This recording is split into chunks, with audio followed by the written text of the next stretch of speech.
Bonjour à tous, je suis avec Alain, donc un élève de 4e année, et je l'ai fait venir en fait pour qu'il nous parle de l'Australie. Est-ce que tu peux te présenter brièvement s'il te plaît? Tout à fait. Oui, bonjour, Alain Betenieff, étudiant en 4e année. Donc j'ai effectué toute ma scolarité à l'ESAM, et j'ai choisi le parcours international en 4e année.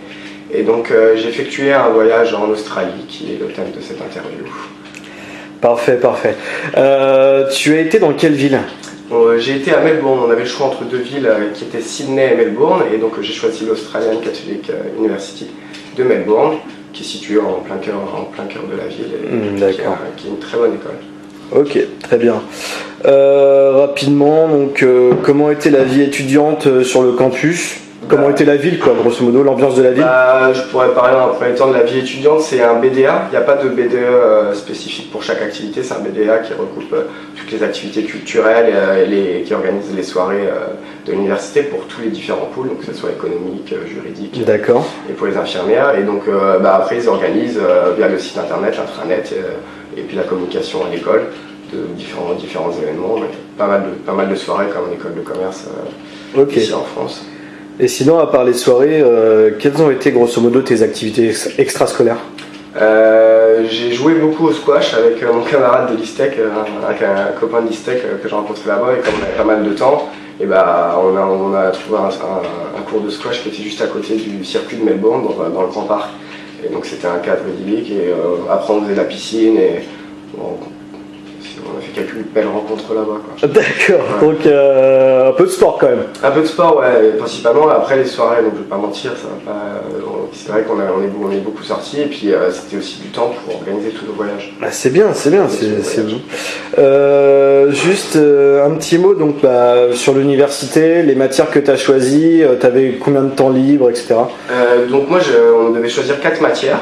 Donc moi j'avais choisi accounting, business economics, management and people, c'est management des organisations, et la communication.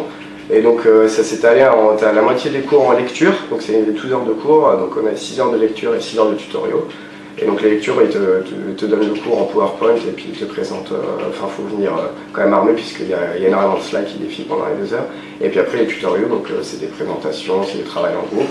Et bon, ça reste très minime comparé à la plage horaire qu'on a à l'ESAM. Ouais, mais c'est pas pareil quoi.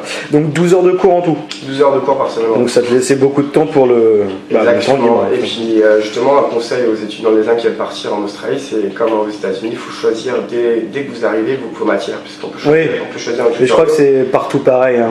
Non, c'est surtout le système anglo-saxon. Et du coup, comme ça, vous pouvez avoir des emplois du temps qui sont très corrects. Enfin, essayer d'avoir 2 ou 3 jours, 2 jours de week-end. En plus, c'est quand même non négligeable. D'accord. Donc, un petit mot sur le coût de la vie. Le coût de la vie, il est quand même très élevé. On va dire, la nourriture en règle générale, c'est à peu près pareil que Paris. Mais le coût de la vie, ça va être l'alcool et les cigarettes qui sont énormément taxés là-bas, donc qui coûtent vraiment très cher. En bar, ça restera à peu près correct par rapport à Paris, et pour une ville de France, ça sera quand même bien plus cher. Et puis, surtout le fait qu'en Australie, tu es poussé à consommer comme aux États-Unis. Tout est tout le temps ouvert.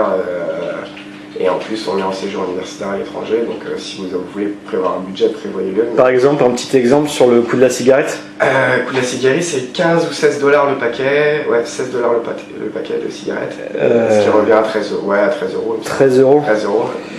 En effet. 13 euros, d'accord. Et puis ce qui coûte cher, après à mon avis, si vous êtes en Australie, il faut vraiment profiter, c'est de voyager puisque c'est un pays continent. Voilà, donc justement, tu as bien fait d'en parler. Donc tu es parti voyager. Oui. Et donc tu es parti où? Donc tu es parti de Melbourne. On est parti de Melbourne, on a fait quelques petits, on va dire, trips à côté de Melbourne. Donc c'était dans les Grampians, c'est une grande forêt avec des cascades, mais nous on est allé juste après les inondations, donc on n'avait pas accès à tout le parc. Et du coup on a campé là-bas, parce que c'était sympa, c'est qu'on dormait à côté des kangourous, il y avait des animaux un peu partout, et puis on était entre Américains et Irlandais, c'était vraiment sympa. Donc, du coup, on en a fait 2-3 trips autour de Melbourne comme ça, on louait une voiture qui est pas trop chère, puis on partait pour 2-3 jours. Et puis du coup, le plus gros voyage qu'on a organisé, c'était pendant une semaine de vacances, on a une semaine de vacances de break au milieu du semestre. Et donc on a pris l'avion de Melbourne pour aller à Brisbane. On a loué un minibus là-bas pour faire tout le tour de la Gold Coast. Donc on a fait tout le long de la Gold Coast et puis on dormait dans les backpacks. Des fois on dormait dans le minibus. Là, et donc ouais, c'était sympa, surtout pour les rencontres qu'on a fait parce qu'on a rencontré beaucoup de monde. Et puis aussi pour le fait de voyager comme ça, d'être libre. Parce voyager, on a fait plus de 400 km en tout. C'est le rêve australien quoi. Ouais, 500 km. On peut dire rêve australien. Exactement. T'as pas eu le temps d'aller au centre du pays? Non, mes parents sont allés parce que mes parents ont fait visite. Ils sont allés à l'Ice Rock là. Et aussi à faire. Donc après, ça dépend de votre budget puisqu'il y a plusieurs voyages possibles, plusieurs destinations. Et il y a la Gold Coast qui est très connue aussi, Donc nous, on a choisi celle-là parce qu'on lui avait conseillé. Il y a la Grande Barrière de Corail qui est plus haut, mais après, il faut choisir puisque c'est vraiment espacé, c'est vraiment loin quoi. Il faut prendre l'avion. Ouais. Et par exemple, le coût du billet Melbourne-Brisbane? On peut en avoir aller-retour à $60, je crois $50. Ah oui, donc c'est aussi cher que le TGV en France. Donc les vols en Australie sont très développés, donc c'est un moyen de transport très utilisé. On n'utilise pas le train pour rejoindre les deux grandes villes. Ok. Bon bah merci beaucoup Alain. Je te laisse le mot de la fin si tu as quelque chose à ajouter. Le mot de la fin, c'est aux futurs étudiants des âmes, s'ils veulent partir en Australie, qu'ils y aillent, qu'ils prévoient un peu de sous puisque ça risque de coûter cher, mais en tout cas on ne regretterait pas. Puisqu'il y a un autre collègue, Benjamin, qui est venu pouvoir vous en parler. Et donc oui, allez-y en tout cas. Merci à toi. De rien.